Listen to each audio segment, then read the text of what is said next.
CM Revanth రెడ్డిపై BC commission మాజీ chairman doctor Vakulabharanam Krishnamohan తీవ్రస్థాయిలో విరుచుకుపడ్డారు.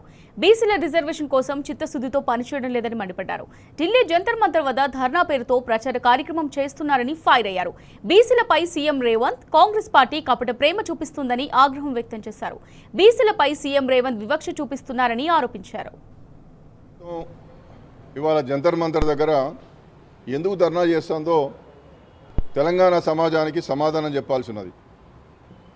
న్యాయబద్ధంగా మీరు సుప్రీంకోర్టుకు పోయి రిట్ ఆఫ్ మ్యాండమస్ వేస్తే రాష్ట్రపతి గారికి గడువు విధిస్తారు, బిల్లులు వెనక్కి వస్తాయి. మేడం గారు ఒప్పుకుంటారు, లేకపోతే రిజెక్ట్ చేస్తారు. దాని తర్వాత మీరు 42% ఎట్లా నిలబెట్టాలనే దాని మీద ముందుకు పోవాలి. మీరు వాళ్ళ ధర్నాల పేరిట ఎవరిని ఇబ్బంది పెట్టే ప్రయత్నం చేస్తున్నారు? మీరు పాలనంతా గాడికి వదిలేసి, తెలంగాణ అంతా ప్రజలను గాడికి వదిలేసి మీరు అక్కడ పోయి ధర్నా పేరిట ఒక ప్రచార కార్యక్రమం చేస్తున్నారే తప్ప ఇవాళ ఇది తెలంగాణకు న్యాయం జరిగేది కాదు. ఇది అంతా కూడా ఏఐసిసి నాయకుల యొక్క మెప్పు పొందడానికి చేస్తున్నటువంటి రహస్య ఎజెండా తప్ప ఇది మరొకటి కాదు. కాబట్టి ఇవాళ మేమేమంటున్నామంటే జంతర్ మంతర్ దగ్గర చేస్తున్న ధర్నా బీసీల కోసం కాదు, ఇవాళ రేవంత్ రెడ్డి గారికి రాహుల్ గాంధీ మెప్పు కోసం. కాబట్టి బీసీలారా ఇది గమనించండి. న్యాయపరంగా పోతే అయిపోతుంది.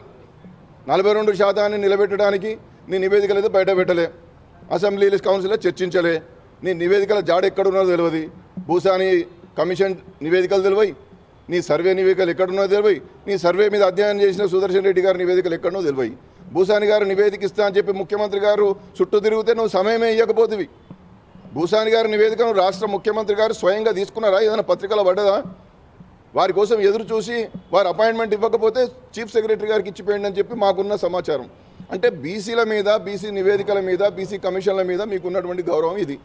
నిరంజన్ గారి నేతృత్వంలో ఉన్న బీసీ కమిషన్కు విద్యా ఉద్యోగ రంగాల సంబంధించిన ఆ ప్రక్రియ మీద అవకాశమే నువ్వు ఇవ్వలే. మరి ఎందుకు వేసినావు చట్టబద్ధమైన బీసీ కమిషన్? విద్యా ఉద్యోగ రంగాలు ఎవరు నిర్ణయిస్తారండి? రేవంత్ రెడ్డి గారు ఆఫీసులో కూర్చొని నిర్ణయించేది కాదు. మీరు జీవోలు ఇచ్చి ఎవరో ఒక కమిషన్కి ఇచ్చేసి ఆ కమిషన్ ద్వారా చేసేది కాదు. విద్యా ఉద్యోగ రంగాల్లో రిజర్వేషన్లను స్థిరీకరించాలంటే, నిర్ణయించాలంటే, కులాన్ని కలపాలి, తీసేయాలంటే నిరంజన్ గారి నాయకత్వంలో ఉన్నటువంటి శాశ్వత బీసీ కమిషన్ చేయాలి. నువ్వు వారిని నిర్లక్ష్యం చేస్తూ భూసాని కమిషన్ గారి నివేదికను తీసుకునే ప్రయత్నం చేయవు. మాకు అసలు పనికి రానటువంటి జస్టిస్ సుదర్శన్ రెడ్డి గారి నివేదిక నువ్వు తీసుకుంటావు. కాబట్టి ఇవాళ బీసీల పట్ల ఈ రాష్ట్ర ప్రభుత్వానికి, ఈ ముఖ్యమంత్రి గారికి ఉన్నటువంటి ఒక వివక్షపూరితమైనటువంటి విధానం చాలా స్పష్టంగా తెలుస్తున్నది.